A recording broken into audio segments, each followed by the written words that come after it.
ሰላም ጤና ይስጥልኝ። እንዴት ናችሁ? ደህና ናችሁ ወይ? ቀደም ሲል አንድ ፎቶ ፖስት አድርጌ ረፍት ብዬ ነበር። ረፍት ላረግ ነው፣ እያኮበኮብኩ ነው ለማረፍ። እንዴት ናችሁ?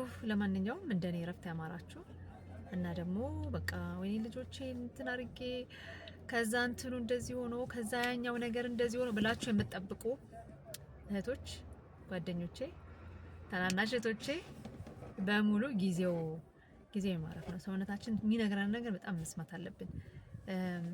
ለልጆቻችን ብለንም ቢሆን ለሌላም ነገር ወይ ደግሞ ስራችን ራሱ ከኛ ውጪ ሌላ ሰው የሚተካው የለውም ብለን በጣም ግግም ብለን ስራ ላይ የምንቆይ ሰዎች በኋላ ራሱ ሰውነታችን በራሱ ሰዓት ፈቃድ ይወጣል።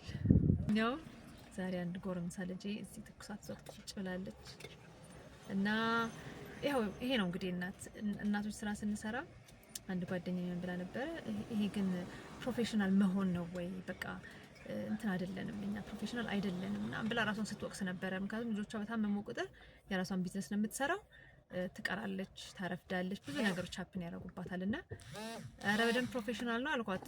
አታስቢ፣ ምክንያቱም ወደድንም ጠላንም ልጆች እስከወለድን ድረስ ምንም አይነት ኃላፊነት ቦታ ላይ ብንሆን፣ ምንም አይነት የራሳችን ስራ ቢኖረን ቀዳሚ ስራዎቻችን እነሱ ናቸው።